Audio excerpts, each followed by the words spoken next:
Hulk is all about unleashing that inner emotion and transforming from the very mild-mannered Bruce Banner and finally letting loose and finally letting all of that anger and emotion out.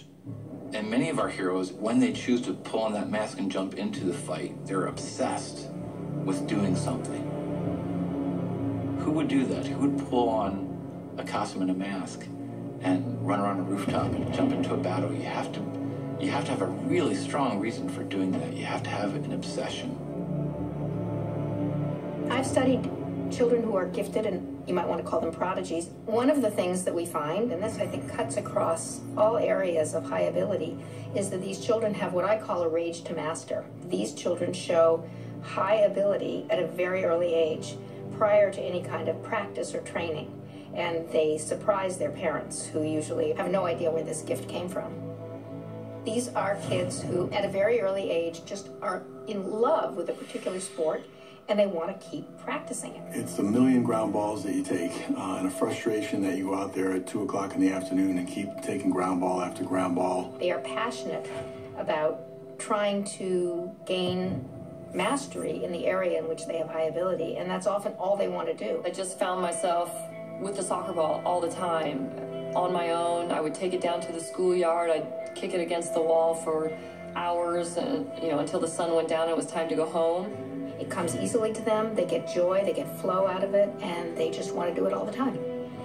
Everything I did came very easily to me. For me, I just kept wanting to go to the next level, so every time I quote-unquote mastered something or I won, I wanted to do it again. I was never satisfied. These kids clearly have a high ability to focus. They want to focus on what it is they're good at.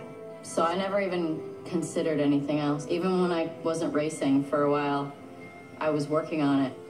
Kids who can't stop doing something, who have a rage to master, are a little bit obsessive.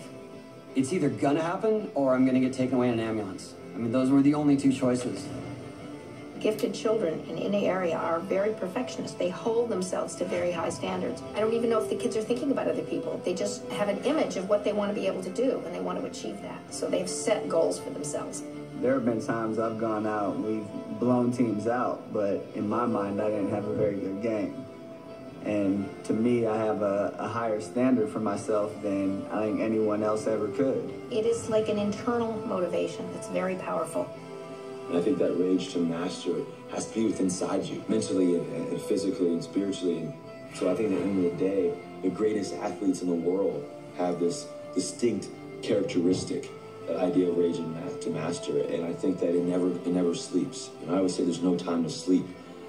You think about the idea of the word rage, it doesn't stop, and it's never ending. And I think that's what's inside you. And I think that every morning that I wake up, every time that I go somewhere, I go to work, or even talking to you right now as I'm speaking about it, it fires me up.